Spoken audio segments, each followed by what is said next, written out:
Ma'am मैंने किया है बट वो प्रॉपरली ऐड नहीं हो जाए। हमने दो पैकेज क्रिएट किए, कॉम डॉट डाउ और कॉम डॉट एंटिटी करके। फिर उसके अंदर कौन सी फाइलें ऐड करनी है? बता देती हूँ।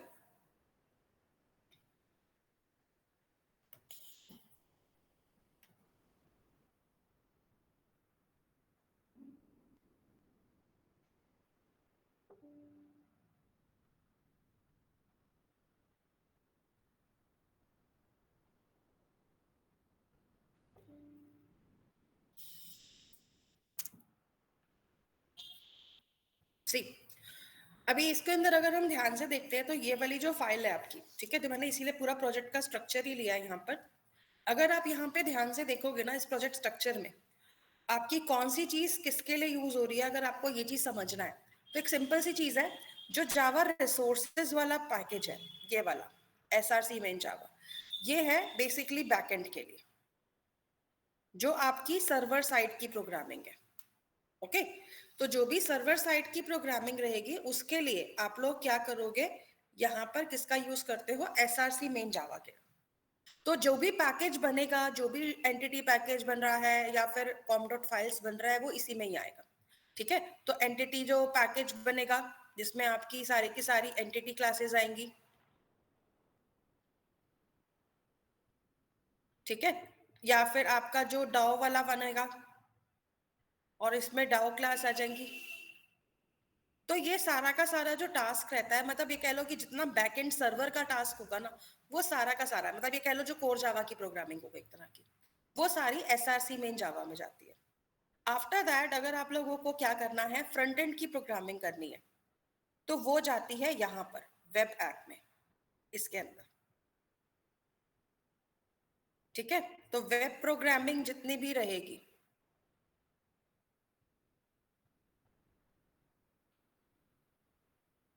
जैसे कि आपकी जो JSP फाइल बन रही है, HTML बन रही है, आप यहाँ पे ये भी कर सकते हो, आप हर कैटेगरी के अलग अलग फोल्डर भी बना सकते हो कि HTML फाइल का फोल्डर अलग बना दिया, या फिर JSP का अलग बना दिया, ऐसे ही जावा स्क्रिप्ट जो लगेगी, या फिर CSS की फाइल भी लगती है आपकी। तो ये सारा फ्रंट एंड जो है, ठीक है, ये कहाँ जाएगा, आप लोगों का वेब ऐप में जाएगा। उसके अलावा आपको जो डिपेंडेंसी लगानी है, वो कहाँ जाती है सारी की सारी, यहाँ पे pom.xml में। अभी समझ में आया क्या स्ट्रक्चर चल रहा है इसका? Yes ma'am. ओके, तो इसका स्क्रीनशॉट लेना है, मैम ले जो सकते हो। हाँ जी, क्लासेस होंगी वो टारगेट में जाएंगी। हाँ, वो ऑटोमेटिकली टारगेट में चली जाती है, उसे हमें डालने की जरूरत नहीं है, वो ऑटोमेटिकली हो जाएगा। ठीक है, तो इस चीज का ध्यान में रखना है कि ये किस तरीके से काम कर रहा है। फाइन, तो ये आपका प्रोजेक्ट स्ट्रक्चर है नेवन के अंदर, जो आप लोग प्रोजेक्ट बनाओगे वो इसी टाइप से बनेंगे सबके सब। Any other doubts anyone? Ma'am जो हम लोगों ने दो पैकेज क्रिएट किए हैं, कॉम डॉट डाउ करके और कॉम डॉट एंटिटी करके, तो उसमें हमें कौन सा कोड डालना है बाय डिफॉल्ट अभी इस प्रोग्राम को रन करने के लिए जो आप करा रही हैं? देखो, एंटिटी में तो आपको मैंने एंटिटी क्लास के बारे में बता रखा है ना, एंटिटी क्लास क्या होती है, उसका आइडिया हुआ या नहीं यस हुआ अभी मैम। तक? यस मैम, उसका आइडिया। तो एंटिटी क्लासेस जो हैं, कॉम डॉट फाइल्स हमारा मेन पैकेज है, यू कैन से। आप जरूरी नहीं है कॉम डॉट फाइल्स ही बनाओ, आप किसी भी नाम से बना सकते हो, it's totally up to you. तो ये मेरा मेन पैकेज है SRC के अंदर, SRC मेन जावा में, और इसी में मैंने एक एंटिटी पैकेज बना दिया और एक डाओ पैकेज बना दिया। अब मुझे अगर कल को और भी किसी चीज की जरूरत पड़ रही है, मैं थर्ड पैकेज भी बना सकती हूँ, डिपेंड करेगा उस पैकेज की फंक्शनलिटी क्या है, उसके अकॉर्डिंग बनाएंगे। और इसके अंदर आप एंटिटी क्लास डालो, डाओ में डाओ क्लास डालो, थर्ड वाला जिस भी टाइप का बनेगा उसके अंदर उसकी क्लास डालो, सबको अलग अलग रख दो। ऐसा नहीं है कि अलग अलग रखना जरूरी है, आप चाहो तो एक पैकेज में भी रख सकते हो, बट अगर मान लो कभी अभी से हैबिट डालोगे तभी डलेगी, क्योंकि कल को जब प्रोजेक्ट बनाओगे एक नहीं 10 फाइलें बनेंगी और सारी फाइलें एक साथ जंबल हो जाए, इससे बेटर है कि हम उन्हें कैटेगरी वाइज अलग अलग रखें, इसीलिए ये पैकेज बनाए गए हैं छोटे छोटे से।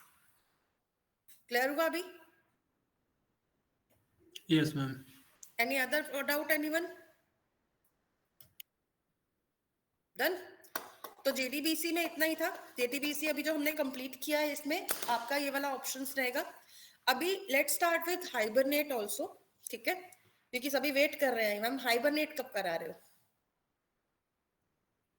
तो हाइबरनेट स्टॉक पे आ जाते हैं। हाइबरनेट क्या होता है, कैसे वर्क करता है, ठीक है, इसी के ऊपर आज हम पहले तो इसका थोड़ा सा इंट्रोडक्शन देखते हैं, ठीक है, और उसके बाद हम इसी के अंदर फिर कोडिंग भी करके देखेंगे। तो एटलीस्ट हमें एक हाइबरनेट का प्रोग्राम जरूर बनाना है सो दैट हम देख सके कि उसमें वर्किंग कैसे आ रही है। So let's come back to notepad first. क्या नोटपैड आज मैंने ओपन ही नहीं किया, वैसे इस पे भी आएंगे, चलो मैं इसी में ही डाल देती हूँ, फिर ये फाइल शेयर भी कर दूंगी क्योंकि इसमें एक्चुअली कंप्लीट नहीं था, that's why I did not want to use it. तो हाइबरनेट क्या है, एक फ्रेमवर्क है। फ्रेमवर्क क्या करता है usually, do you have any idea? Usually framework का टास्क क्या रहता है? मैम वैसे आई बस थिंक छोटे छोटे कोड के एक प्री डिफाइंड स्ट्रक्चर बनाकर दे देना और उसमें हम अपने लॉजिक्स अपने अकॉर्डिंग बना के रख सकते हैं, हमें बेसिक चीजों में टाइम खराब करने की जरूरत नहीं पड़ती। That is called a framework. Okay, मतलब ये कह लो कि प्री डिफाइंड हमारे को पूरा एक स्ट्रक्चर बनाकर दे देगा, बस हमें जाके अपना कोड लिखना है उसके अंदर, that is it. So that is called a framework. अब अगर मैं बात कर रही हूँ हाइबरनेट फ्रेमवर्क की, तो हाइबरनेट फ्रेमवर्क क्या है? हाइबरनेट के बारे में अगर हम इसको थोड़ा और अच्छे से पढ़ना चाहते हैं, तो hibernate is a Java framework, ठीक है, that simplifies the development of Java applications to interact with the database। क्योंकि अभी आपने देखो सिर्फ 4-5 क्वेरी चलाकर देखी, उसी में ही हमारा कितना कोड आ गया है ना। अब मान लो कल को आप प्रोजेक्ट बनाने जाओ, उसमें तो 50 तरह की क्वेरी चलानी पड़ेगी, तो मतलब हमारा कोड का ओवरहेड तो बहुत ही ज्यादा बढ़ता चला जाएगा और कॉम्प्लेक्सिटी भी बढ़ती है डेफिनेटली। जैसे जैसे कोड इंक्रीज होता है कॉम्प्लेक्सिटी भी इंक्रीज होती है, तो इसीलिए उस चीज को सिंप्लीफाई करने के लिए ही हाइबरनेट बना था। हाइबरनेट बेसिकली डेटाबेस ऑपरेशंस को सिंप्लीफाई करता है जावा एप्लीकेशंस के लिए। तो ये कह सकते हैं एक और चीज जो है इसके बारे में कि it is an open source light weight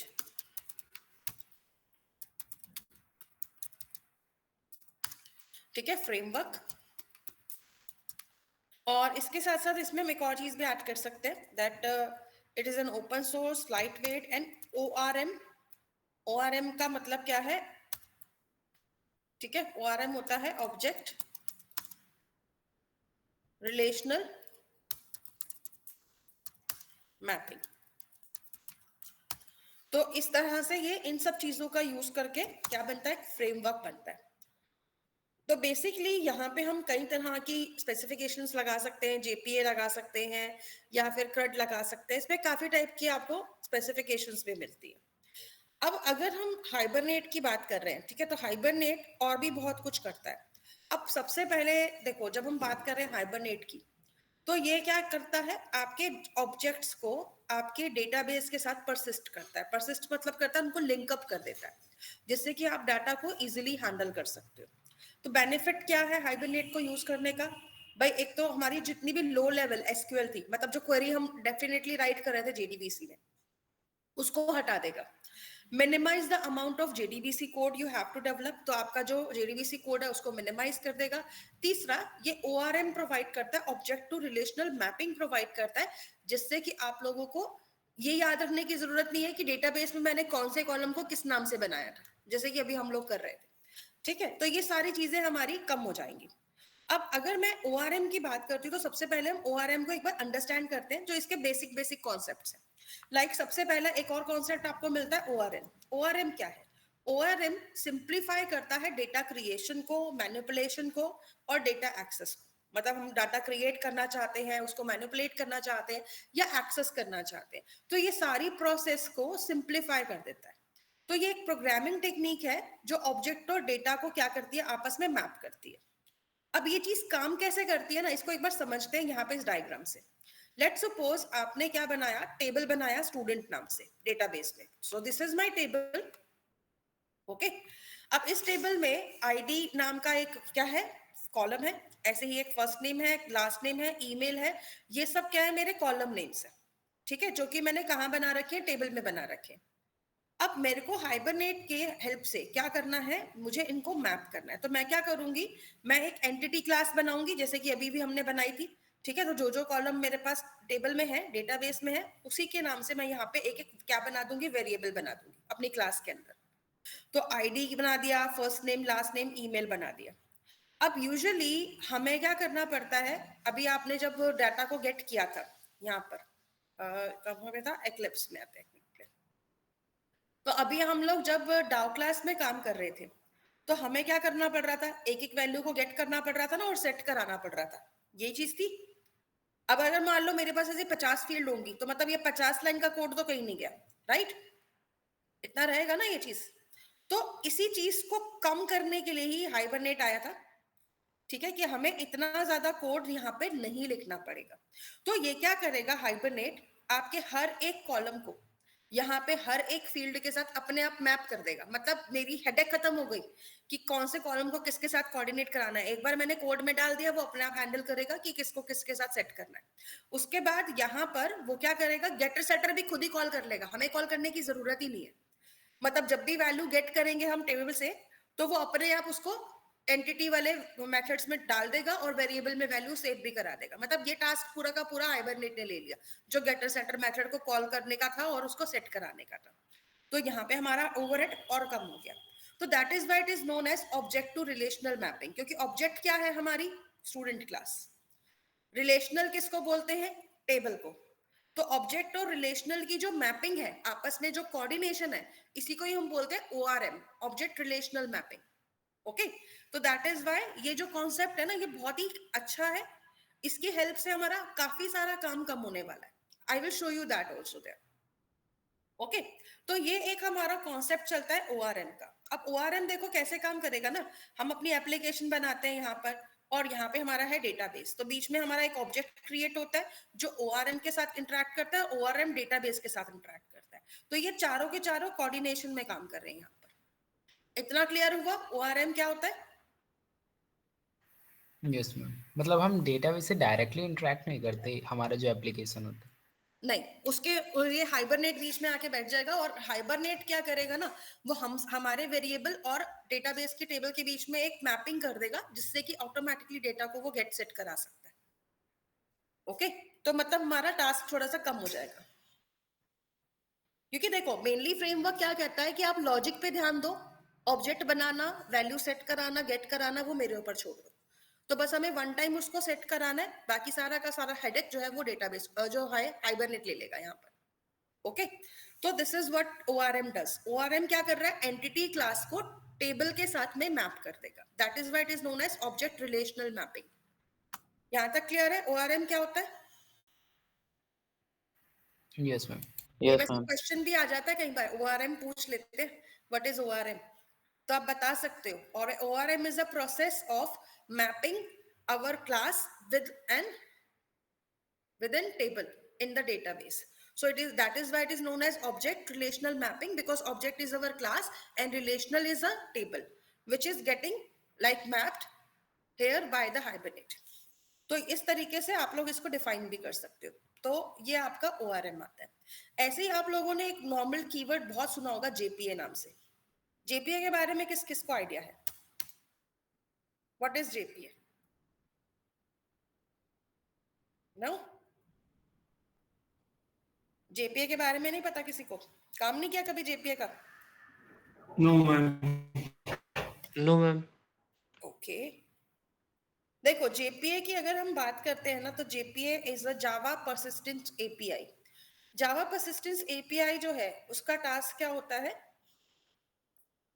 तो ये एक तरह का जावा स्पेसिफिकेशन है जो हमें फंक्शंस प्रोवाइड करता है। Basically it's a subsidiary of hibernate also.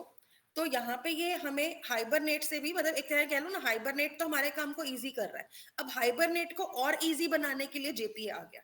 तो JPA ने क्या किया, हमें एक फंक्शंस का पूरा सेट प्रोवाइड कर दिया है, जिससे हम ORM टूल्स को ज्यादा बेटर वे में यूज कर पाते हैं, और इसी की हेल्प से हमें मैपिंग करने में और इजी रहता है। और हम कोई भी फंक्शन, मतलब हमें मैक्सिमम क्वेरीज जो होती है ना, जो ये कह लो कि जो कॉमन क्वेरीज होती है, जैसे आईडी के थ्रू अपडेट कराना, आईडी के थ्रू वैलिड रिकॉर्ड्स को गेट करना, तो ये तो हर टेबल में कॉमन रहता है। तो जितने भी कॉमन फंक्शंस होते हैं उसके लिए ये पहले से ही हमें एक इनबिल्ट फंक्शन प्रोवाइड कर देगा, हमें कुछ नया बनाने की जरूरत नहीं पड़ेगी।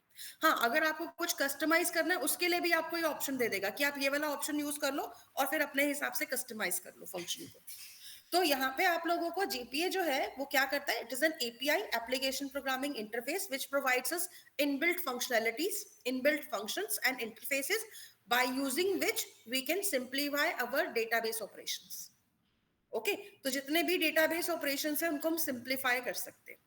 अब यहाँ पर बात होती है कि चलो फ्रेमवर्क की तो हमने बात समझ ली, अब हम सबसे पहले क्या करेंगे, एक नया प्रोजेक्ट बनाएंगे।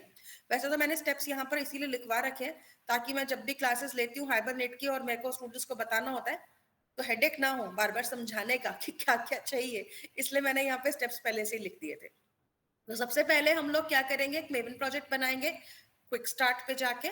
ठीक है, तो क्विक स्टार्ट वाला लेना है, वेब वाला नहीं लेना अभी, क्योंकि इसको हम पूरा बैकएंड में ही सीखने वाले हैं, बाद में इसको हम फ्रंट एंड के साथ जोड़ सकते हैं। तो अभी इसको आप पहले बैकएंड में समझो, क्योंकि फिर फ्रंट एंड से जोड़ोगे तो फिर डिस्ट्रैक्ट हो जाता है माइंड, वो फ्रंट एंड बैकएंड को आपस में कोऑर्डिनेट कराने में ही लग जाओगे, इसलिए पहले इसका बैकएंड समझ लो, क्योंकि it is totally a server side programming. तो सबसे पहला क्विक स्टार्ट लेना है, उसके बाद pom.xml में हम दो डिपेंडेंसीज डालेंगे, एक तो MySQL की और एक डिपेंडेंसी डलती है हाइबरनेट कोर की। ठीक है, फिर हमें एक बीन क्लास बनानी है, बीन क्लास हम एंटिटी क्लास को बोलते हैं। ठीक है, तो मैं यहाँ पे लिख देती हूँ। तो हमें एक बीन क्लास बनानी है जिसको कि हम यहाँ पे क्रिएट करेंगे, फिर एक HBM फाइल बनेगी। अच्छा देखो, एक और चीज जो मेरे आप लोगों को ध्यान रखनी है, हाइबरनेट, एक second, for using Hibernate in our projects, we need to provide mapping configurations। तो हमें मैपिंग की ना कॉन्फ़िगरेशन प्रोवाइड करनी पड़ती है।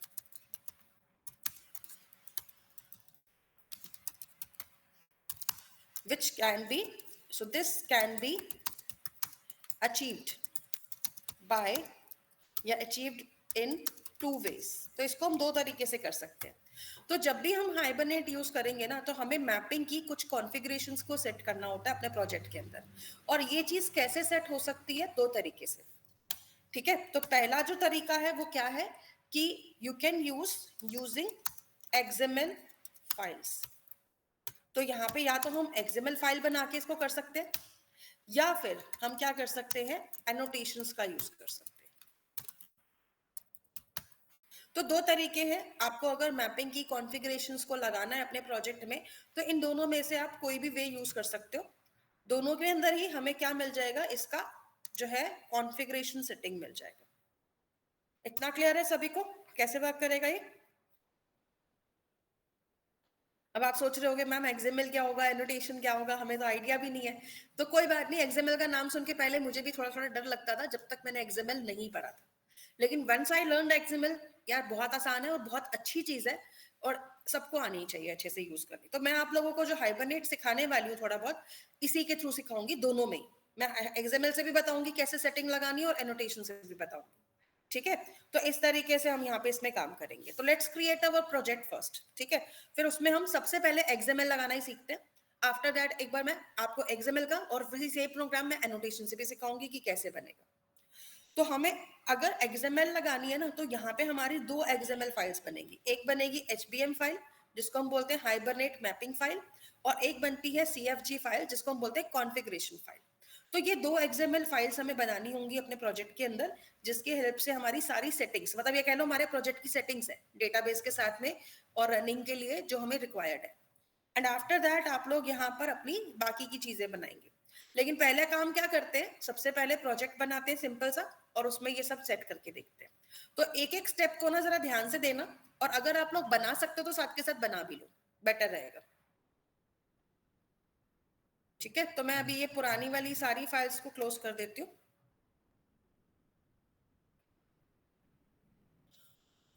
और यहाँ पे हम लोग एक न्यू प्रोजेक्ट बना देते हैं, मेवन का ही प्रोजेक्ट लेना है। ठीक है, नेक्स्ट करते हैं। नेक्स्ट करके क्या करना है, यहाँ पे आ जाइए और org.apache.maven.archetypes ले लीजिए।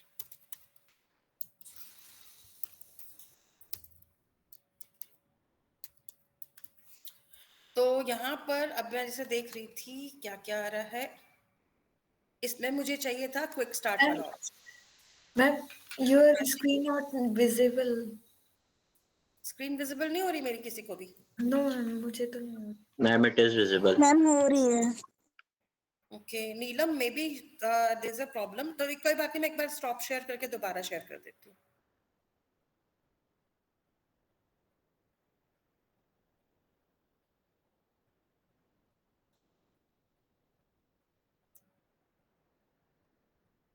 Is it visible now?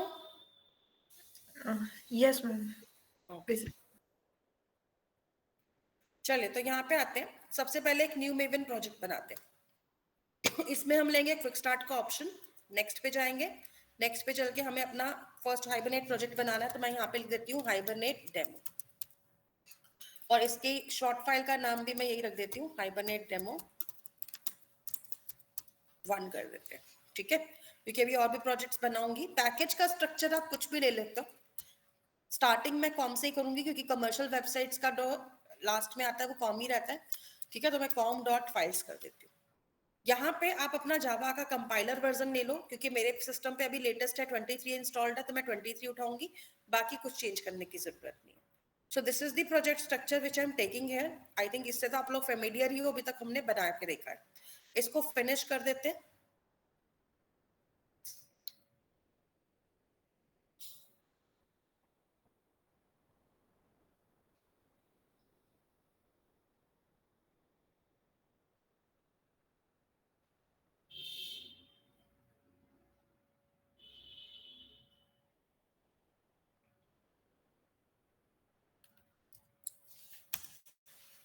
ठीक है, तो प्रोजेक्ट हैज क्रिएटेड।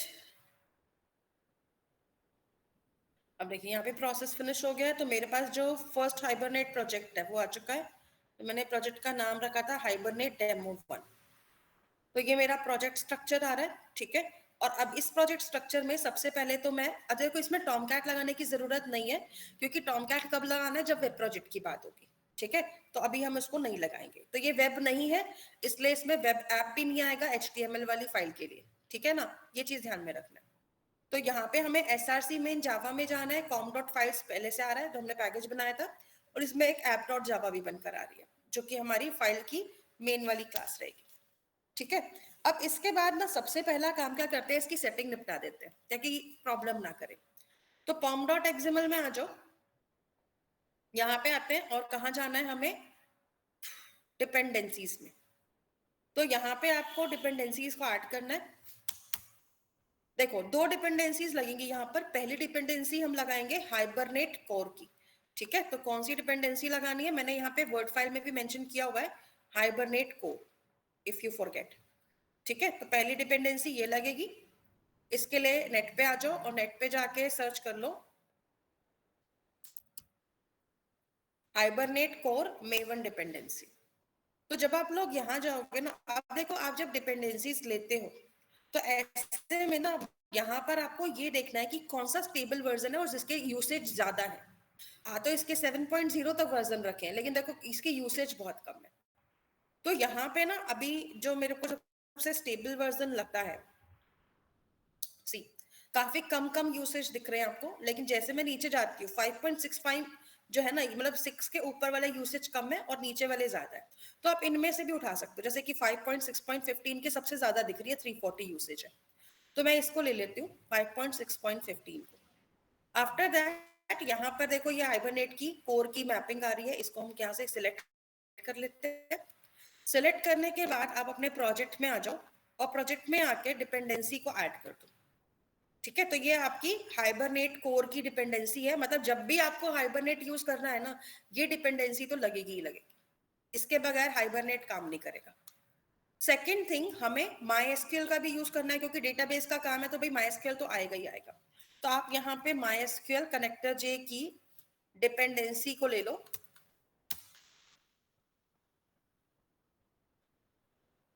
तो यहाँ पर मैं ले रही हूँ 8.0.33 वाली डिपेंडेंसी। अब इसमें चेंजेस करने पड़ेंगे क्योंकि इन्होंने अपडेट नहीं कर रखा है यहाँ पे, है ना, जो अपडेट मैंने बताया था that we need to do. तो यहाँ पे हम इस डिपेंडेंसी को भी ले लेते हैं, MySQL की डिपेंडेंसी है। अब इसमें हमें करना क्या था, MySQL की जगह पे लिखना था com.mysql, ठीक है, और यहाँ पे MySQL कनेक्टर जावा की जगह पे MySQL कनेक्टर जे आएगा। सेव कर देते हैं इसको। तो हमारी दो डिपेंडेंसीज थी जो हमने यहाँ पर लगा दी, ठीक है। तो ये दो डिपेंडेंसीज जो है ये मैं आपकी वर्ड फाइल में भी ऐड कर देती हूँ, ठीक है, ताकि आप लोग जब इसको बनाओगे प्रोजेक्ट को तो दोनों डिपेंडेंसीज आपको मिल जाएंगी। काफी ज्यादा बड़े फॉन्ट में आ गई।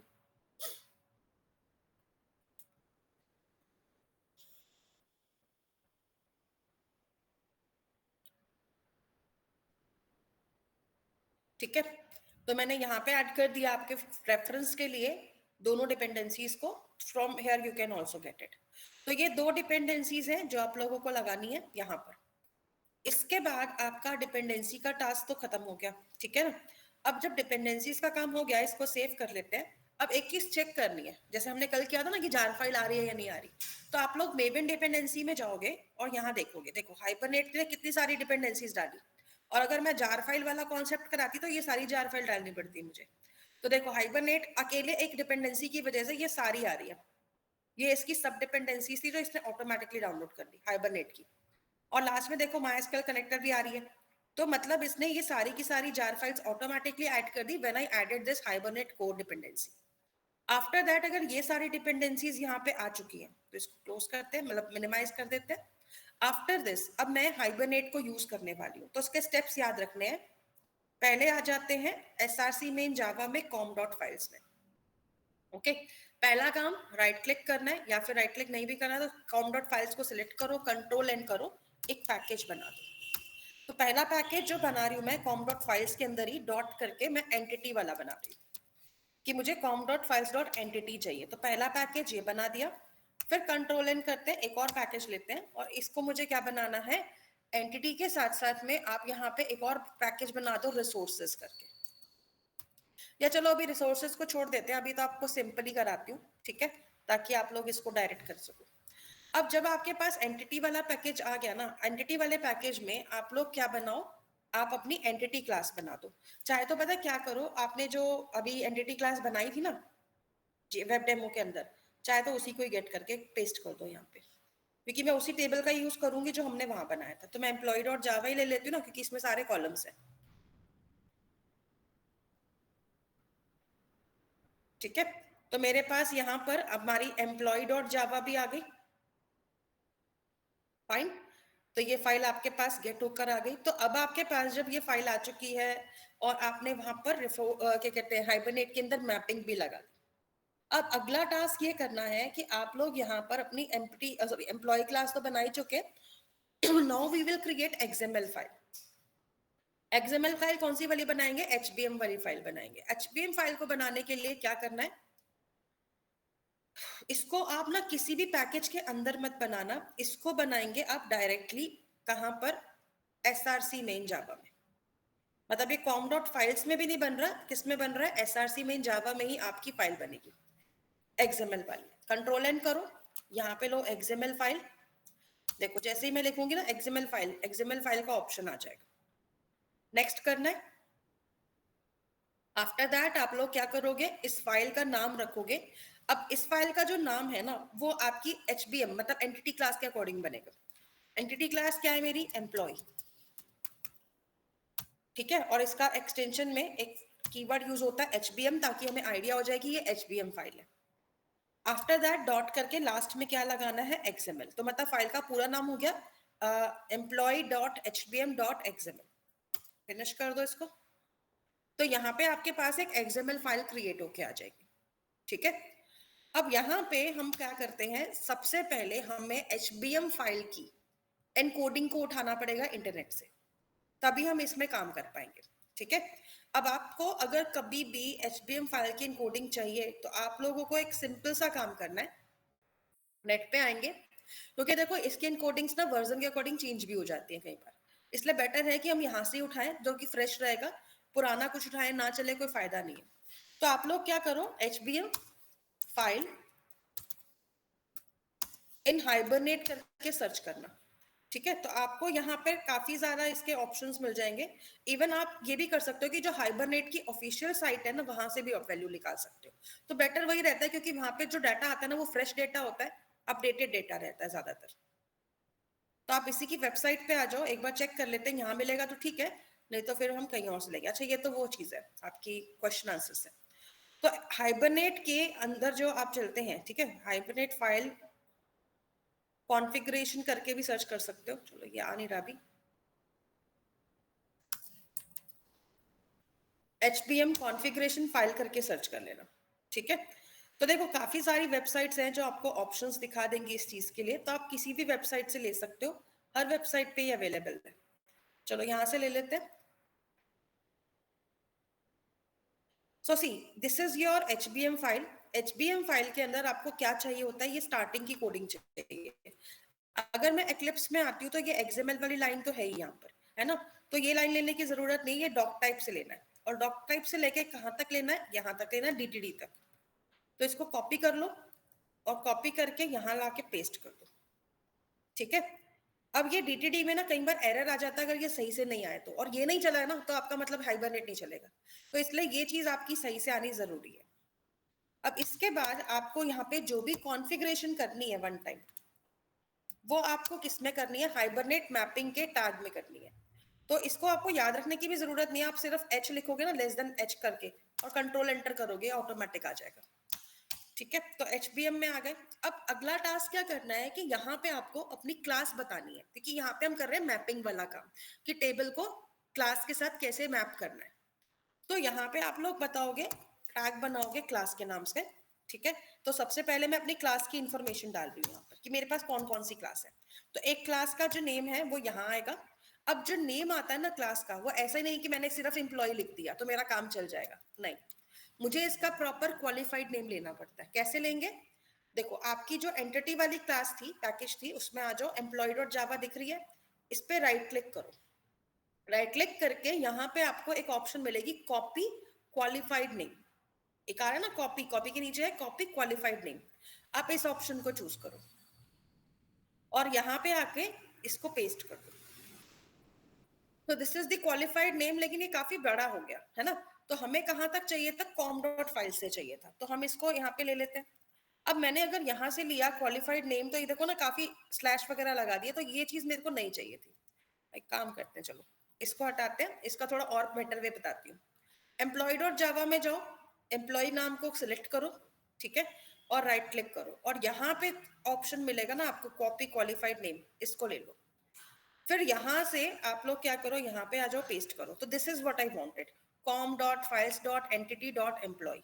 तो ये मेरी क्लास का नेम आ गया, ठीक है। तो अब इस क्लास को मुझे किस टेबल के साथ मैप करना है, मुझे ये भी बताना पड़ेगा। तो टेबल ऑप्शन आता है यहाँ पर, टेबल ले लो। अब जो डेटाबेस में मेरा टेबल बना हुआ है वो किस नाम का बना हुआ है, एम्प्लॉय नाम का। तो मतलब एक तरफ क्लास का नाम आ गया, एक तरफ क्या आ गया, टेबल का नाम आ गया, ठीक है। तो ये दोनों चीजें यहाँ पे मैप हो जाएंगी। अब इसके बाद जब क्लास में आते हैं तो क्लास में एक प्राइमरी की होती है ना, तो उस प्राइमरी की के लिए आईडी वाला टैग आएगा। अब आईडी टैग जब बनाते हो तो आईडी के अंदर हमें नेम बताना होता है, ठीक है, कि मेरे आईडी का नेम क्या है।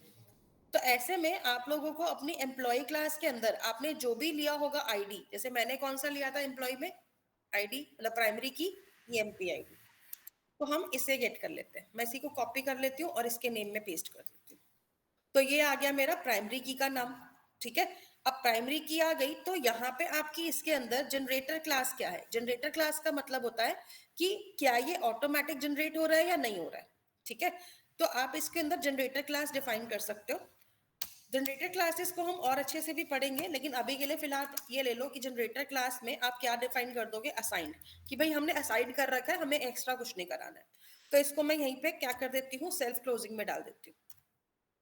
इसके बाद यहाँ पर आएंगे, अब इस क्लास की प्रॉपर्टी डिफाइन करेंगे। अब जितने वेरिएबल वहां पर है ना उतनी प्रॉपर्टी आती है।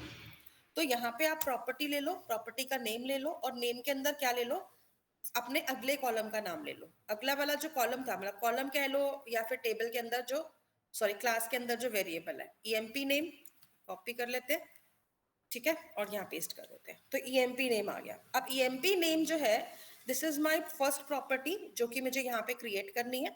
ठीक है, अगर आपको लग रहा है कि इसके अंदर आपका जो टेबल में कॉलम है उसका नाम कुछ और है, तो आप यहाँ पे कॉलम डिफाइन कर दो, क्योंकि अगर मान लो मेरे क्लास के अंदर नाम कुछ और है और टेबल में नाम कुछ और है, तो कॉलम का नेम देना पड़ेगा। अगर नाम सेम है, यहाँ पर भी EMP नेम है, वहां पर भी EMP नेम है, तो कॉलम देने की जरूरत नहीं। ठीक है, तो आप इस तरीके से अपनी वैल्यू दे दो और इसको सेल्फ क्लोजिंग में डालते जाओ। ऐसे ही अगली प्रॉपर्टी ले लेते हैं। अगली प्रॉपर्टी मेरे पास क्या थी, नेम के बाद ID नेम एज। ठीक है, इसे ले लेते हैं। ऐसे ही अगली प्रॉपर्टी क्या आ जाएगी, एज के बाद क्या थी आपके पास, फोन।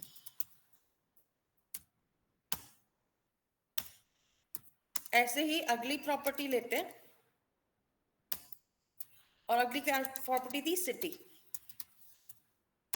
तो बस आपको ये प्रॉपर्टीज डिफाइन करनी है। प्रॉपर्टी का मतलब जो क्लास के अंदर वेरिएबल है वो, और अगर जो क्लास का वेरिएबल है नाम वही है जो टेबल में था कॉलम का, तो आपको कॉलम का नाम देने की जरूरत नहीं है, अदरवाइज यहाँ पे प्रोवाइड करना है। तो फिलहाल अभी हम ऐसे रखते हैं, प्रॉपर्टी नेम डिफाइन कर देते हैं।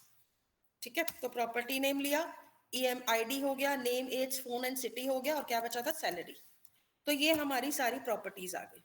ठीक है, तो इसके अंदर हमारी क्लास की सारी प्रॉपर्टीज सेट हो गई। तो this has become our HBM file. ये फाइल क्लियर हुई सभी को, कैसे बन रही है? Any doubts here? Yes, no ma'am, लेकिन प्रोसेस काफी लंबे हो गए हैं। नाउ देखो, मैंने क्या कहा था, मैंने कहा था ना हाइपर, इसीलिए मैंने कहा ना अभी आपको 3 घंटे की क्लास का बेनिफिट दिखेगा, क्योंकि एक छोटी छोटी चीज करने में भी हमें टाइम चाहिए होगा, क्योंकि प्रोसेस थोड़े लंबे हैं। लेकिन अभी आप करोगे ना 1-2 बार, तो आपको हैबिट हो जाएगा, फिर आपको ज्यादा इसमें बॉदर नहीं लगेगा। तो आपको मैं एक काम करने वाली थी वैसे भी, कि आप लोग क्या करो, अपने अपने सिस्टम पे पहले तो एक मेवन का प्रोजेक्ट बना लो, सभी के सभी। ओके, और मेवन का प्रोजेक्ट बना के सबसे पहले pom.xml में जाओगे, वहां पे ये दोनों डिपेंडेंसीज लगा दो, और ये दोनों डिपेंडेंसीज ना मैं आपके व्हाट्सएप ग्रुप में शेयर कर देती हूँ साथ के साथ में, तो वहां से आप लोग इसको लेके लगा भी सकते हो। ओके, तो ये दोनों डिपेंडेंसीज जो है वो मैंने शेयर इसलिए कर दी है, you can take it from here also. तो आप सबसे पहले एक मेवन का प्रोजेक्ट बनाओगे, मैम ये pom.xml जनरेटर लगाओ। हाँ जी, ये जनरेटर टेक का ही के लिए लगाया है आपने? जनरेटर टाइप जो लगता है ना, जैसे आपको मैंने बताया ना, जैसे हम टेबल बनाते हैं तो कई बार हम प्राइमरी की को क्या कर देते हैं, ऑटो इंक्रीमेंट में डाल देते हैं, या फिर हो सकता है कि प्राइमरी की आ रही है लेकिन कहीं और से आ रही है, तो ऐसे में हम जनरेटर यस क्लास मैम। का यूज करते हैं यही चीज डिफाइन करने के लिए। ओके। चलिए, फिलहाल आपको मैंने जो टास्क दिया ना सभी को वो करिए। पहले प्रोजेक्ट बनाओ मेवन का, फिर उसमें pom.xml बनाओ, और pom.xml में ये दोनों डिपेंडेंसी लगाओ। जल्दी से कर लीजिए, फिर इसके बाद आगे का कराऊंगी, आगे का बताऊंगी कि स्टेप्स क्या करने हैं। ठीक है, तो मैम फर्स्ट एक्सटर्नल रिसोर्सेज की डाउनलोडिंग कैसे ऑन करते हैं? हाँ जी, एक्सटर्नल रिसोर्सेज की डाउनलोडिंग कैसे ऑन करते हैं, इनेबल करते हैं? एक्सटर्नल रिसोर्सेज इसमें ऑटोमेटिक आ जाते हैं, इसमें हमें करने की जरूरत नहीं पड़ती। मैं एक्चुअली जैसे ही मैंने हाइबरनेट की वो कोर वाई लगाई थी ना ऊपर, हाइबरनेट मैपिंग हम्म, एक्सएमएल में, तो उसमें लिखा रहा है downloading external resources disabled. Okay, तो मे बी आपका डिसेबल सेटिंग्स में जाके फिर मुझे करवाना पड़ेगा। वैसे तो ऑटोमेटिक एनेबल्ड होता है, हो सकता है आपने जब डाउनलोड किया था तो डिसेबल हो गया होगा गलती से आपसे। चलो कोई नहीं, मैं बता देती हूँ, just give me 2 minutes. Okay. तब तक आप लोग प्लीज ये वाला प्रोजेक्ट बनाओ और ये डिपेंडेंसीज ऐड करो जो मैंने बताई है। मैम इतना हो गया, आप एक्सेल की भी भेज दीजिए। Okay okay, just give me 2 minutes, बाकी सब भी कर लीजिए, फिर इकट्ठा ही बताती हूँ। And raise your hand if you have completed it.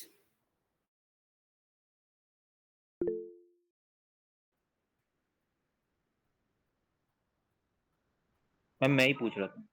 Okay Ratnesh, तो रत्नेश एक काम करो, आपने बना लिया प्रोजेक्ट और डिपेंडेंसी लगा दी उसमें? यस मैं डिपेंडेंसी वगैरह सब लगा दी है, बस वो एक्सएमएल में जहाँ मैंने जैसे ऐड किया तो वहाँ शो हो रहा है कि downloading external resources disabled. Okay, तो एक काम करो, फिर विंडोज में चले जाओ, प्रेफरेंस में चले जाना, विंडोज में जाके यहाँ पे ना यस मैम। आपको मेवन सिलेक्ट करना है। ठीक है, मेवन सिलेक्ट करोगे ना तो यहाँ पर अपने सिस्टम पे ये देखो कि ये तीनों चेकबॉक्स आ रहे हैं या नहीं आ रहे सिलेक्टेड। यस, तो मेवन में जाकर सबसे कौन पहले कौन से मैम? विंडोज में प्रेफरेंस, प्रेफरेंसेस हाँ वाला मैम, वहाँ option है, उसमें मेवन ऑप्शन आ रहा होगा, उसको सिलेक्ट करो। Yes ma'am. तो यहाँ देखो आपके ये 3 चेक बॉक्स है, एक है डाउनलोड आर्टिफैक्ट सोर्सेस, एक है डाउनलोड आर्टिफैक्ट जावा डॉक, और एक है हाँ automatically ma'am, update maven projects. Yes ma'am, हो गया। ओके, इसको करके अप्लाई एंड क्लोज कर देना। ओके मैम, ये हो गया। ठीक है, thank you ma'am. Okay, no problem. ठीक है एवरीवन, प्लीज मैं आपको 5 मिनट दे रही हूँ, फटाफट से प्रोजेक्ट बनाना है और उसमें डिपेंडेंसी लगानी है। After that you will raise your hands. तो हो गया था सभी का, राइट? तो प्रोजेक्ट बन गया था, डिपेंडेंसी लग गई थी। अब नेक्स्ट टास्क क्या करना है आप सभी को? एसआरसी में इन जावा में ना आपको 2 पैकेज बनाने हैं, ठीक है? पैकेज मतलब एक ही बनाना था, कॉम डॉट फाइल्स तो पहले से ही होगा। कॉम डॉट फाइल्स पे ही एक और पैकेज बनाना है एंटिटी का, मतलब इस तरह से बनाना है, com dot files dot entity लिख के जब पैकेज बनाओगे तो पहले ये पैकेज बनाओ और इसमें एम्प्लॉय डॉट जावा फाइल जो हमने पहले वाले प्रोजेक्ट में बनाई थी ना, उसी को कॉपी पेस्ट कर लो, ठीक है? इसके बाद एक्सएमएल फाइल बनानी है। कैसे बनानी है? एसआरसी में जावा को सिलेक्ट करना है और एक एक्सएमएल फाइल लेनी है, कंट्रोल एन करके, और उसके अंदर आपको जो कोड लिखना है, ये वाला जो पार्ट है वैसे तो आप नेट से डाउनलोड करोगे अपने आप, तो सीखोगे भी, तो मैं फिलहाल आपको कॉपी पेस्ट करके दे रही हूँ। एचबीएम का कोड जो है वो आप व्हाट्सएप से भी ले सकते हो, ठीक है? मैम वो फाइल टाइप क्या चूज करना है जो हमें 2 पैकेज क्रिएट करना है, com dot file dot? Com नहीं, आप पहले कंट्रोल एन करके पैकेज लो। पैकेज ले लिया? Yes ma'am. पैकेज लोगे ना तो उसके अंदर वो क्या दिखाएगा आपको? एक्सएमएल फाइल, सॉरी पैकेज ले लो। पैकेज लेने के बाद उसका नाम रखो कॉम डॉट फाइल्स, तो लिखा हुआ आ रहा होगा पहले, उसके आगे लिख दो डॉट एंटिटी और फिर एंटर कर दो,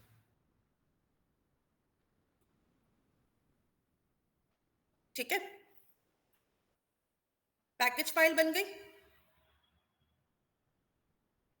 मैम वो फाइल वाला नहीं आ रहा ऑप्शन। मतलब पैकेज बन गया आपका। मैम पैकेज बन रहा है बट वो फाइल का जो आपने बोला कि फाइल का पहले से आएगा।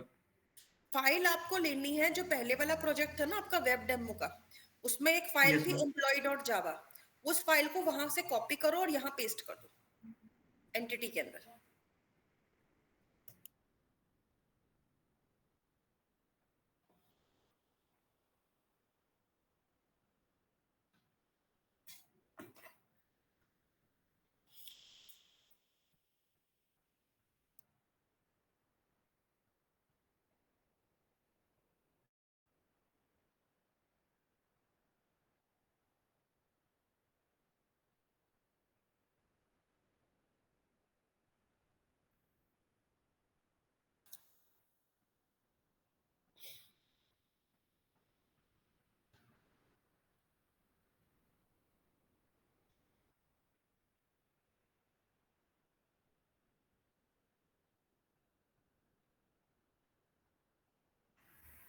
मैम हो गया बट ऑप्शन कुछ अलग आ रहे हैं।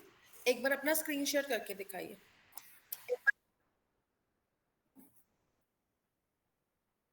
Yes ma'am.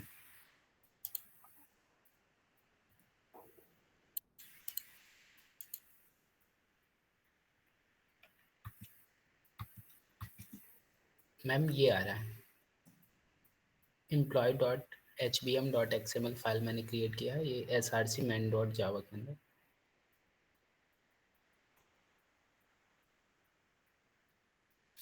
हाँ, एम्प्लॉय डॉट जावा अपने एंटिटी में लगा दी, वो ठीक है। फिर अपने एसआरसी में जावा में आपको रखना था इसको एचपीएम फाइल को, तो ठीक है, कोई दिक्कत नहीं है। अभी एक्चुअली ये कोई स्ट्रक्चर डिफरेंट नहीं आ रहा। नीचे सोर्स देखो, Yes, ma'am. ऑप्शंस आ रही है 2, डिजाइन एंड सोर्स। फाइल के नीचे देखो, जहां फाइल दिखा रहा है ना, एक्सएमएल फाइल ओपन है आपकी, वहीं पर देखो नीचे 2 Yes, चीजें ma'am. आ रही है। सोर्स पे क्लिक करो। Okay, Yes, ma'am. अभी यहाँ पे ना अगर आपका एक्सएमएल, अच्छा आपने ना गलती, अच्छा एक्सएमएल फाइल तो लिया था, ठीक किया था, ओके, तो आपकी फर्स्ट वाली लाइन नहीं आ रही, कोई बात नहीं, मैं एक काम करती हूँ ना, मैं अपने कोड में से आपको फर्स्ट लाइन भी दे ही देती हूँ। अगर किसी की फर्स्ट वाली लाइन Yes, नहीं आ ma'am. रही है तो वो आप व्हाट्सएप से निकाल लो, मैं वहां से भी दे दूँ। तो पहली लाइन ये वाली Yes, ma'am. आएगी एक्सएमएल वाली जो मैंने शेयर किया अभी, और बाद में बाकी का जो है आपका एचबीएम का कोड आएगा, ओके? और उसके बाद आप लोगों को क्या करना है, हाइबरनेट मैपिंग का टैग बनाना है। मैं अपना स्क्रीन फिर से शेयर कर रही हूँ। उसमें आप लोग देख सकते हैं, ठीक है, कि क्या लिखना है। तो यहाँ से देखकर लिखो अपने अपने सिस्टम पे। Yes ma'am.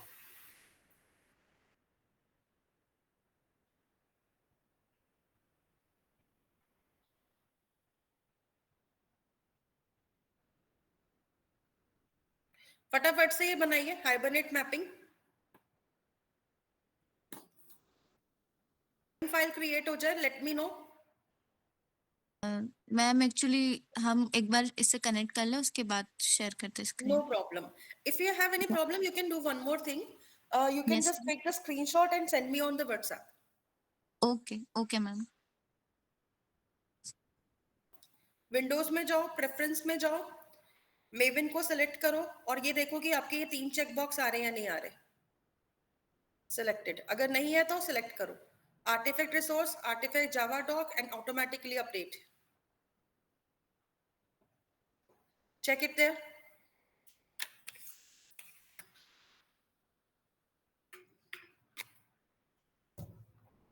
नहीं है तो सिलेक्ट करके अप्लाई एंड क्लोज कर देना। मैम एक चीज पूछनी थी।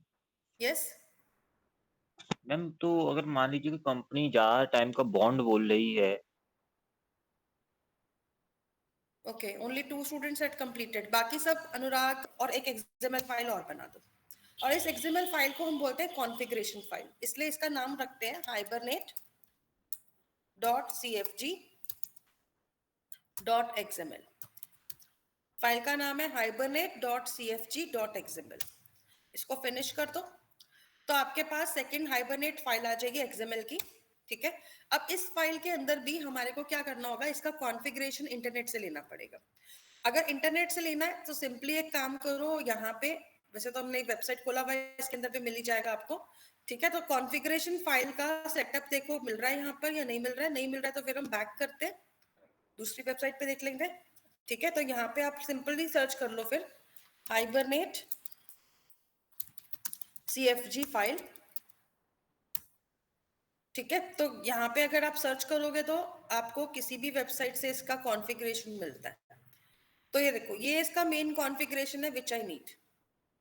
अगर आपको ये लेना है तो आप पूरा फाइल भी कॉपी कर सकते हो, ठीक है, नो प्रॉब्लम। इसको कॉपी कर लीजिए किसी भी वेबसाइट से लेकर। अब इसमें ना हमें चेंजेस जो करने हैं वो हम यहाँ पे डालते हैं। देखो ये ऊपर वाला पार्ट तो बिल्कुल चेंज नहीं करना है। नीचे आपको जो सेशन फैक्ट्री के अंदर दिख रहा है हाइबरनेट कॉन्फ़िगरेशन है, फिर सेशन फैक्ट्री है। सेशन फैक्ट्री के अंदर आपको क्या दिख रहा है, प्रॉपर्टी, फर्स्ट प्रॉपर्टी है hbm2ddl.auto। अब ये ऑप्शन अपडेट पे रहती है। ये क्या करेगी ऑप्शन, ये ऑप्शन आपके अगर मान लो टेबल भी क्रिएटेड नहीं है ना तो नया टेबल भी बना देगी। लेकिन अपडेट का मतलब होता है कि पहले ये देखेगी कि अगर पुराना है तो पुराने में करेगी, नहीं है तो नया बना देगी। ओके, तो ये यहाँ पे आपकी ऑटो है अपडेट ऑप्शन पे, मतलब हाइबरनेट से डीडीएल जा रहा है, ऑटोमेटिकली काम करेगा सारा कुछ। इसके बाद ना आपको एक क्या करना होता है, हाइबरनेट का डायलेक्ट लगाना होता है। हाइबरनेट डायलेक्ट जब आप लोग लगाओगे ना तो इस चीज के मामले में थोड़ा सा केयरफुल रहना हमें, क्योंकि कभी ओल्ड डायलेक्ट नहीं आना चाहिए। अभी यहाँ पे MySQL 8 डायलेक्ट दिखा रहा है। मैं एक पुराने प्रोजेक्ट से निकालती हूँ, मैंने यहाँ पे इसीलिए रखा था।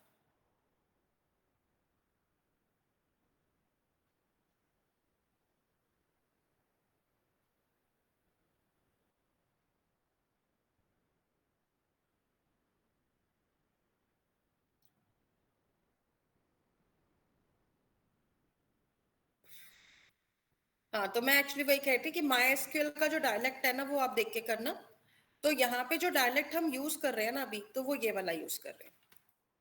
अगर आपको डायलेक्ट्स की लिस्ट चाहिए हो तो इसको भी आप नेट पे सर्च कर सकते हो। कैसे, यहाँ पे आके सर्च कर लेना MySQL dialect for hibernate. MySQL 8 लेना है तो आपका जो भी वर्जन है ना उसी के अकॉर्डिंग आप ले सकते हो, ठीक है। तो अभी आपका जो वर्जन है वो कौन सा वाला चल रहा था, आई थिंक 8.0.33 समथिंग चल रहा था। तो सर्च कर लेना, ठीक है, MySQL डायलेक्ट फॉर MySQL। ये डायलेक्ट आप वैसे भी सर्च कर सकते हो या फिर नॉर्मल भी लिखोगे तो भी मिल जाएगा। तो आपको वही सारी वेबसाइट्स पे मिल जाएगा, गिटहब के ऊपर भी अवेलेबल है, इसकी खुद की वेबसाइट पे भी है, everywhere you can find it. तो यहाँ पे जो डायलेक्ट मिलेगा सॉरी, उस डायलेक्ट को आपको कॉपी पेस्ट करना है और यहाँ से उठा के अपने प्रोग्राम में ले जाना है। यहाँ से नहीं मिल रहा है तो किसी वेबसाइट से ले लेना, जैसे कि यहाँ पे देख सकते हैं। So this is the hibernate dialect for DB2 dialect है ये MySQL डायलेक्ट नहीं है। हमें क्या चाहिए, MySQL डायलेक्ट चाहिए, तो MySQL डायलेक्ट ये वाला है, ठीक है।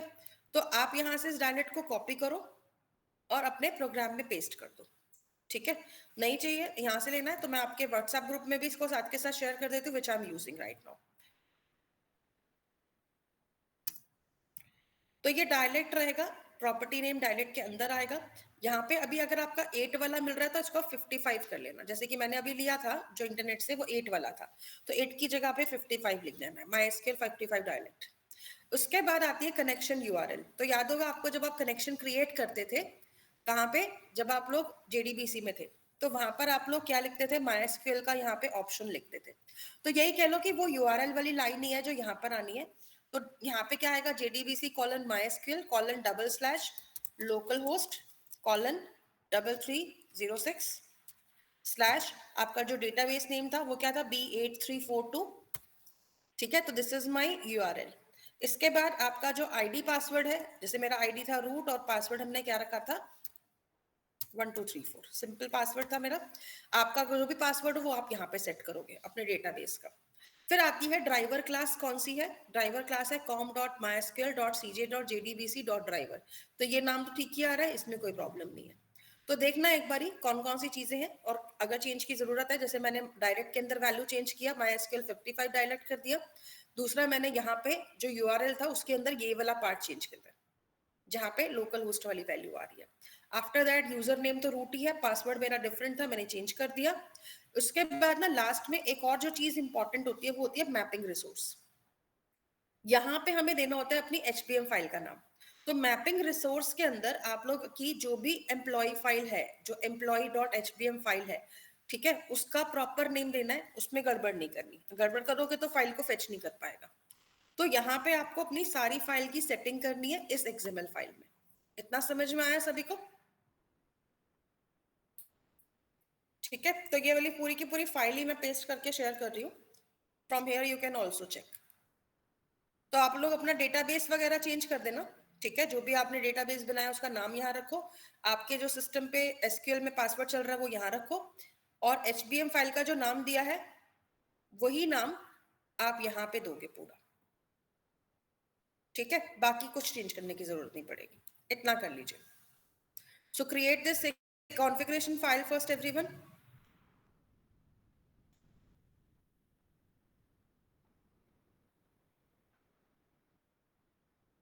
जब बन जाएगी तो let me know.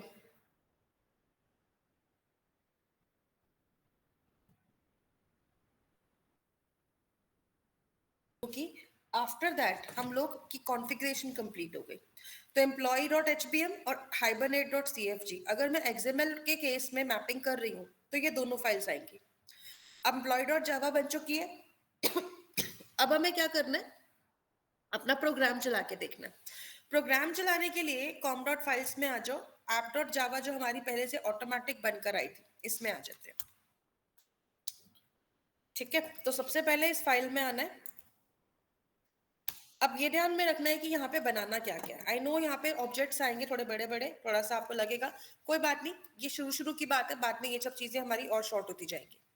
First timer है तो हमें इसका यूज करना है, तो हम लिखेंगे स्टैंडर्ड सर्विस रजिस्ट्री। तो जब स्टैंडर्ड सर्विस रजिस्ट्री लिखोगे ना तो यहाँ पर आपको बहुत सारे इसके पार्ट मिलेंगे। तो हमें लेना है org.hibernate वाला, ठीक है, ताकि इसी का इंपोर्ट आए।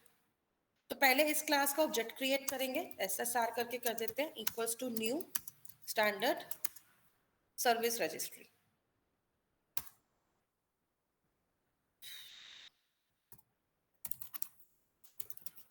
तो मुझे यहाँ पर जो नाम है ना वो पूरा नहीं लेना है, क्योंकि अगर मैं लूंगी तो यहाँ पे प्रॉब्लम करेगा। तो स्टैंडर्ड सर्विस रजिस्ट्री ना लेकर इसका मुझे लेना है बिल्डर, ठीक है। तो हम लिख देते हैं स्टैंडर्ड सर्विस रजिस्ट्री बिल्डर।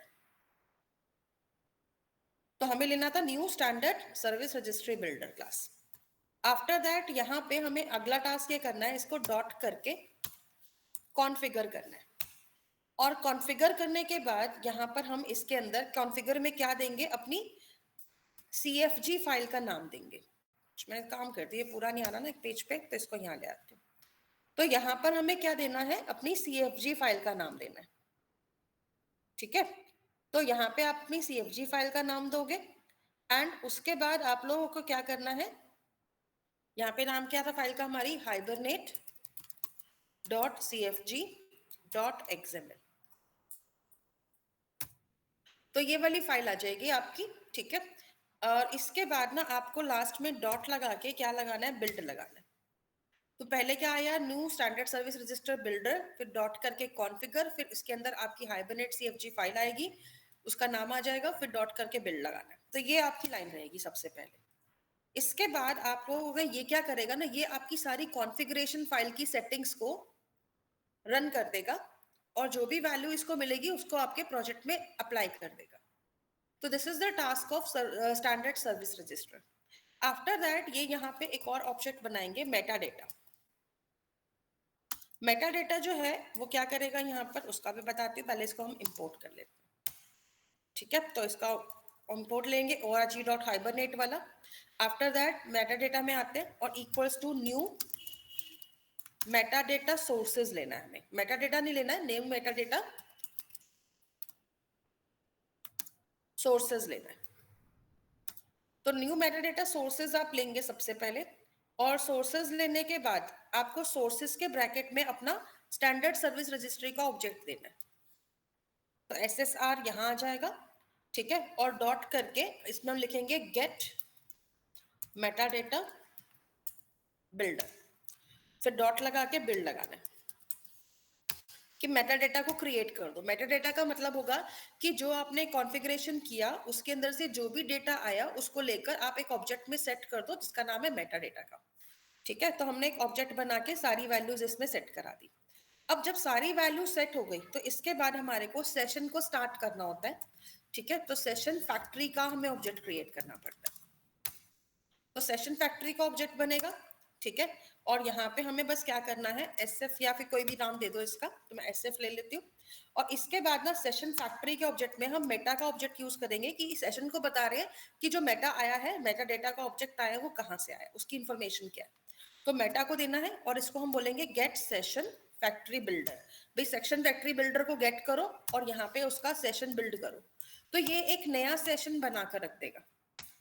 अब जब नया सेशन क्रिएट हो गया तो अब यहाँ पे हम सेशन को क्या करेंगे, स्टार्ट करेंगे। तो सेशन को स्टार्ट करने के लिए सेशन का ऑब्जेक्ट बनेगा, ठीक है। और इसके बाद इक्वल्स टू करके हम क्या लिखेंगे, SF, ऊपर जो सेशन का ऑब्जेक्ट बनाया था सेशन फैक्ट्री का, SF dot begin transaction, sorry my mistake, SF dot open session, ये बनेगा। तो ये क्या करेगा, इसने सेशन को क्रिएट किया, सेशन के ऑब्जेक्ट ने आके क्या किया, सेशन को ओपन कर दिया। अब जब सेशन ओपन हो गया तो डेटाबेस से अगर मुझे कोई भी काम कराना है तो उसके लिए मुझे क्या लिखना पड़ेगा, ट्रांजैक्शन, ठीक है। तो ट्रांजैक्शन का ऑब्जेक्ट बनेगा और इसके बाद जब ट्रांजैक्शन का ऑब्जेक्ट बनेगा तो इसको हम ले लेते हैं TR इक्वल्स टू न्यू, ठीक है, न्यू नहीं लेना, sorry my mistake, session dot begin transaction, क्योंकि हमें यहाँ पे सेशन की अंदर जो ट्रांजैक्शंस हैं, ट्रांजैक्शंस मतलब डेटाबेस से वैल्यू लेना या फिर सेव करना, ये दोनों काम हम कर रहे हैं। तो इसके लिए हम बिगिन ट्रांजैक्शन लेंगे। आफ्टर दिस अब आपको क्या करना है, लेट्स सपोज आपको अपने टेबल से कोई डेटा को गेट करना है, ठीक है। तो आप उसको कैसे गेट कर सकते हो, यहाँ पे आप लोग लिखोगे ऑब्जेक्ट को, जैसे TR ऑब्जेक्ट है आपका, उसको भी ले सकते हो, ठीक है। तो TR डॉट करके आपको यहाँ पे काफी मेथड्स मिलेंगे which can be use to get the data from table also, okay. तो अगर आपको यहाँ पे क्या करना है, गेट करना है डेटा, एक मिनट माय मिस्टेक, TR नहीं लेंगे, यहाँ पे हमारे को अगर डेटा को गेट करना है, ठीक है। तो गेट करने के लिए हमें इसके एक इनबिल्ट फंक्शन का यूज करना पड़ेगा which can be use to get the data from table, ठीक है। तो आप यहाँ पे सेशन का जो ऑब्जेक्ट है इसे भी यूज कर सकते हो। तो सेशन डॉट करके, ठीक है, और यहाँ पे अगर मैंने लिखा गेट, फाइन, तो गेट रिकॉर्ड भी ले सकते हैं, गेट रेफरेंस भी ले सकते हैं। तो मल्टीपल मेथड्स हमारे पास अवेलेबल है, तो सेशन के ऑब्जेक्ट के साथ में आपको यहाँ पे इसका यूज करना है। एक सेकेंड गाइस देखिए,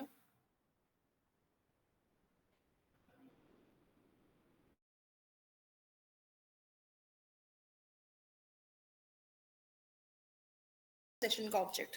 अब सेशन के ऑब्जेक्ट के थ्रू हम जब यहाँ पर अपना टास्क कंप्लीट करने आएंगे तो हमें क्या करना है, रिकॉर्ड को गेट करना है।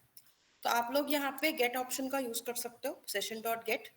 अब गेट ऑप्शन का जब आप लोग यूज करोगे ना, तो यहाँ पे आपको अपनी क्लास फाइल देनी होती है, ठीक है। तो आप क्या लिखोगे यहाँ पे, पहले तो एम्प्लॉय, क्योंकि जो मेरी क्या थी, एंटिटी क्लास थी एम्प्लॉय, ठीक है। तो इसका अगर इंपोर्ट लगना होगा तो लग जाएगा, तो एम्प्लॉय डॉट क्लास लिख कर दे देना, ठीक है। तो डॉट क्लास जरूर लगाना है, सिर्फ एम्प्लॉय मत लिखना। और उसके बाद आपको ये भी बताना है कि आपको कौन सा वाला रिकॉर्ड देना है, ठीक है। सो एम्प्लॉय डॉट क्लास लेना है, और एम्प्लॉय डॉट क्लास के बाद कॉमा लगा के आपको अपना फर्स्ट, जैसे आपको ईएमपी आईडी तो बताना पड़ेगा ना कि कौन सा वाला रिकॉर्ड देखना है। तो अगर मान लो मेरे पास वहां पे E102 का रिकॉर्ड था, तो मैं उसको यहाँ पे फेच आउट करा रही हूँ। अब जब ये वैल्यू मेरे पास आएगी, अच्छा मैं मिस्टेक, हम जावा यूज कर रहे हैं ना, तो हमें इसको डबल कोट्स में लेना है। अब जो भी वैल्यू आएगी वो यहाँ पर मेरे पास किस में आएगी, एम्प्लॉय के ऑब्जेक्ट में आएगी। तो यहाँ पे आप एम्प्लॉय का ऑब्जेक्ट बना के ले सकते हो, ठीक है। तो इस तरीके से आपके पास वैल्यू आ जाएगी। तो अगर हमारे पास यहाँ पे इफ emp या फिर e is not equal to null, अगर ये नल नहीं है तो ऐसे केसेस में मतलब हमारे पास रिकॉर्ड आ चुका है, तो सिस आउट करके यहाँ पर अभी हम क्या कर देते हैं, यहाँ पे e को प्रिंट भी करा के देख लेते हैं कि क्या वैल्यू आई। तो मैं यहाँ लिख देती हूँ एम्प्लॉय रिकॉर्ड, और यहाँ पे प्लस करके ई लगा देते हैं, ठीक है। और जब आपका ये सारा काम खत्म हो जाए ना, तो उसके बाद आपको क्या करना है, ठीक है। ट्रांजैक्शन का ऑब्जेक्ट जो था आपका tr डॉट, क्या करना है, इसको क्लोज करना है, ठीक है। वैसे तो ट्रांजैक्शन को हम कमिट करते हैं, लेकिन वो सेविंग के टाइम पे होता है। तो यहाँ पे ट्रांजैक्शन को ना करके सीधा ही सेशन को ही ले लो, तो सेशन डॉट क्लोज कर दे, ठीक है। तो सेशन को क्लोज कर दोगे तो सारा कुछ क्लोज हो जाएगा। तो ये चीज आपको करनी है। अब देखो एक काम करते हैं, क्योंकि मैंने इतना जो करवाया वो इसीलिए कराया कि एक बार चेक कर रहे हैं, क्योंकि इसमें ना एरर्स बहुत इंपॉर्टेंट होते हैं, और एरर्स अगर आएंगे तभी आपको आइडिया भी पड़ेगा कि क्या एरर आ रहा है। तो अगर एरर आता है तो लेट्स चेक अराउंड, ठीक है। तो फर्स्ट ऑफ ऑल अपना फर्स्ट हाइबरनेट प्रोग्राम चलाओगे। अभी देखो इसने कोई एरर नहीं दिखाया। यहाँ पे आपका जो पूरा एम्प्लॉय रिकॉर्ड था जो मैंने गेट किया E102, उसकी सारी वैल्यू ये हाइबरनेट से शो कर रहा है। अब एक बात बताओ, चलो ठीक है हमने कॉन्फ़िगरेशन किया, वो वन टाइम है। अब इसके बाद मैं जितने भी फंक्शन लगाऊंगी या ऑप्शन यूज करूंगी वो सारा रहेगा, ठीक है ना। तो हमें कहीं पे गेट सेट कराने की जरूरत पड़ी कुछ रिकॉर्ड, नो मैम, या इवन हमने क्वेरी भी क्वेरी नहीं चलाई, लगाना या पड़ा। हमने ऑब्जेक्ट ट्रांसफर किया या रिटर्न कराया, कुछ भी ऐसा किया हमने नहीं किया ना, क्योंकि ये मैम सारा का सारा सेशन की टास्क, हाँ जी मैम सेशन की इम्पोर्टेंस आज समझ में आ रहा है। अभी तो जरा सेशन स्टार्ट होके क्लोज होगा तो उसी के बीच में सारा काम होगा आपका ये वाला। तो अभी बस देखो मेन होता है ये मेहनत जो थी ना आपकी, ये आपको ज्यादा क्यों लग रही होगी आज, क्योंकि आप फर्स्ट टाइम कर रहे हो। जब रेगुलर बेस में करोगे ना तो ये आपको लगेगा यार CFG फाइल तो है, HBM फाइल तो है, लगाओ और वैल्यू डाल के खत्म करो। एंड आफ्टर दैट बस आपको बस देखो हमने एम्प्लॉय डॉट जावा बनाई थी, उसके बाद मैंने ऐप डॉट जावा में, मतलब अगर मैं कॉन्फ़िगरेशन छोड़ दूं तो ये ऑब्जेक्ट्स भी आप लोग कॉपी पेस्ट ही करने वाले हो अगली क्लासेस में। ये तो फर्स्ट टाइम होता है, हम बनाकर दिखाते हैं ताकि आपको एक आइडिया हो कि कैसे आएगा। तो ये कॉपी पेस्ट ही होगा पूरा मटेरियल। इसके बाद मैम आपका जो मेन टास्क था ना वो यही था कि सेशन डॉट गेट करके मैंने क्या किया, अपने पर्टिकुलर एक रिकॉर्ड को गेट करा लिया। ओके हाँ जी, कोई कुछ बोल रहा था? मैम जैसे ही रन किया है तो सिलेक्ट ऐप जावा एप्लीकेशन लिखा आ रहा है। मतलब आपने जब रन किया इस प्रोग्राम को, यस मैम। तो आपने वेब प्रोजेक्ट तो नहीं बना दिया था? No ma'am. तो कोई बात नहीं, रन एज जावा एप्लीकेशन कर दो। मैम वही किया था, तो एक विंडो ओपन हुई है सिलेक्ट जावा एप्लीकेशन जिसमें लिखा रहा है select type question mark equals to any character comma करके। मुझे एक बार स्क्रीन शो करो अपनी। Yes yes.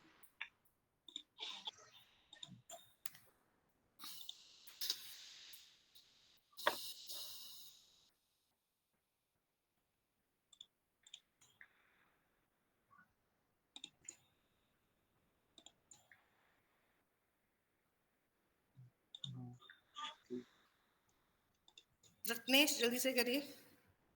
Yes ma'am. Is it visible ma'am?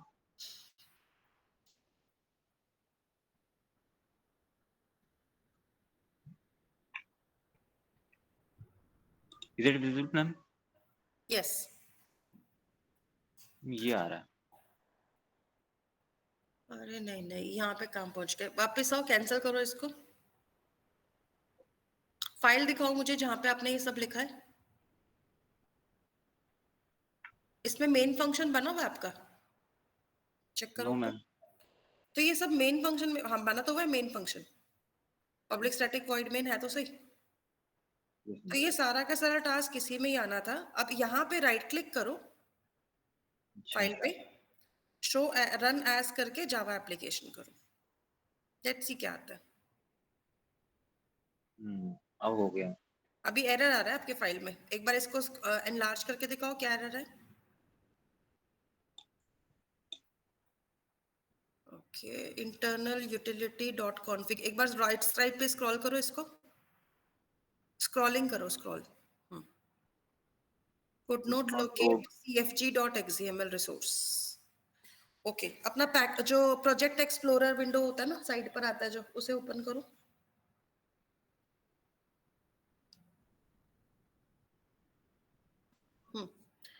आपने जो हाइबरनेट सीएफजी बनाई थी, कहाँ बनाई थी? एक काम करो, ये एसआरसी में, जावा में ही थी, स्पेलिंग मिस्टेक हो गया, थोड़ा सा नाम चेंज करना पड़ेगा फाइल का। राइट क्लिक करो इस पे, रिफैक्टर करो। रिफैक्टर का ऑप्शन या रीनेम का ऑप्शन आ रहा है, देखो इस पे क्लिक करो। HIBER लिखो, अपने Y लिख दिया ना, Y की जगह H के बाद I लगाओ, हाइबरनेट cfg.exe, बस एंटर कर दो, आ जाएगा। अभी प्रोग्राम दोबारा चला देना।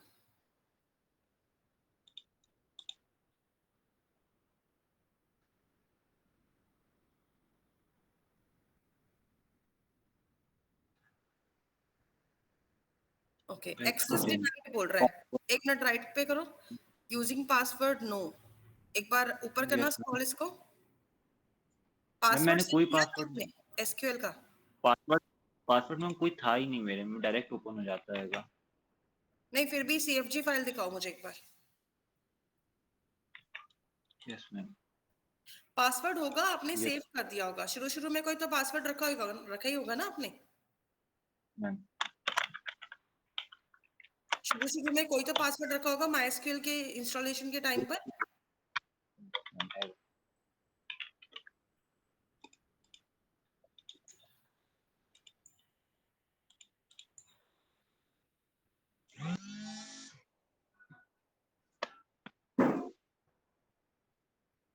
एनलार्ज करो इसे, राइट पे स्क्रॉल करो इसको, नीचे जाइए, नीचे जहाँ पे एरर दिखा रहा था, अब इसको थोड़ा अप में स्क्रॉल करो, जहाँ लिखा हुआ आता है फर्स्ट लाइन इसका, फुटनोट लोकेट, राइट क्लिक करो, getter for property named com.files.entity, right पे जाके जाओ इसको, entity.employee emp नेम। ओके, इसको आपकी एम्प्लॉय क्लास में ना गेटर मेथड नहीं मिला, employ Yes, class ma'am. Open करो।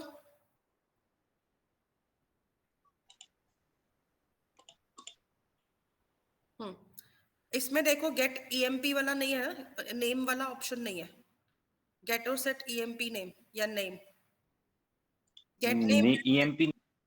Yes ma'am. नहीं, ईएमपी लगाने की जरूरत नहीं है वैसे तो। एरर खोलना एक बार Yes. दोबारा से, ये सर्च कर रहा है ईएमपी नेम को। तो ये गेटर Yes, सेटर ma'am. आपने खुद से लिखे थे कि जनरेट कराए थे? नो, हम जनरेट कराए थे। ओके, आपका जो एक बार स्क्रॉल अप करो, इसमें जो फाइल का अंदर नेम है, अरे आपने मेरी वाली फाइल कॉपी पेस्ट की थी क्या, एचबीएम वाली? नो मैम, लग रहा है आपके मुझे, में EMP। मैंने ईएमपी नेम ले रखा है ना, और आपने भी ईएमपी नेम भी लगा दिया, देखो कॉपी पेस्टेड है पूरी। मैम मैंने देखो टाइप करी थी आपके तो उसमें। नाम चेंज करो, अपने फाइल के अकॉर्डिंग नाम रखो, कॉपी पेस्ट भी कर रहे हो तो एटलीस्ट नाम चेंज करो, और बाकी भी प्रॉपर्टीज के नाम चेक कर लेना, ठीक है, ताकि कोई गड़बड़ ना हो। मुझे लगा मैंने वही नाम रखी। नहीं नहीं दिया। जी, प्रॉपर्टी नेम वही आएगा जो वहां पे अपने दिया था नाम फील्ड का। सेव करके रन करो फिर से आ जाएगा। अगर बाकी सब ठीक है तो फिर आना चाहिए।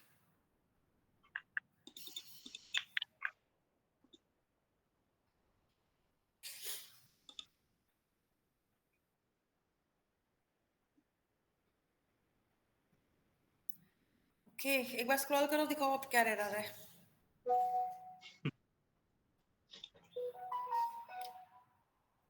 एक मिनट, ऊपर वाली लाइन दिखाया करो जो फर्स्ट लाइन से एरर आता है। Could not locate getter method from property.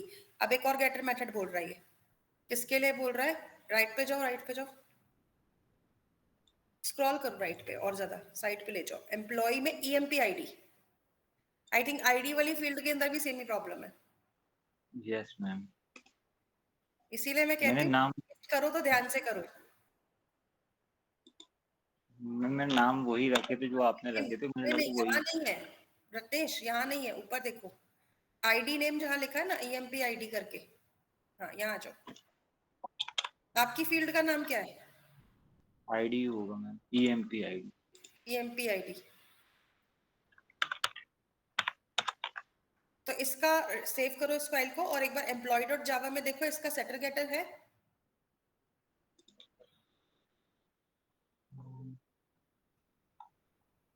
No ma'am, नहीं है। फिर एक काम करो, शॉर्टकट यूज करो, control shift S, generate getter and setters. जिसके लिए बता रहा है उसके लिए बना लो, सिंपल। यस अभी कोई प्रॉब्लम नहीं आनी चाहिए गेटर सेटर को लेकर। राइट। F11 कर दो, अब तो चल जाएगा उससे भी।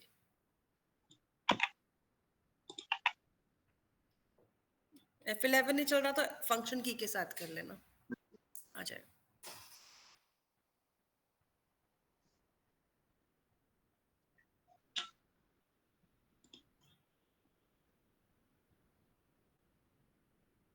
कल ही देख लेंगे। देखिए कोई बात नहीं, लास्ट देख रही हूँ, इसके बाद नहीं देखूंगी। इसके बाद एरर तुम खुद सॉल्व करोगे क्योंकि छोटे छोटे एरर्स हैं।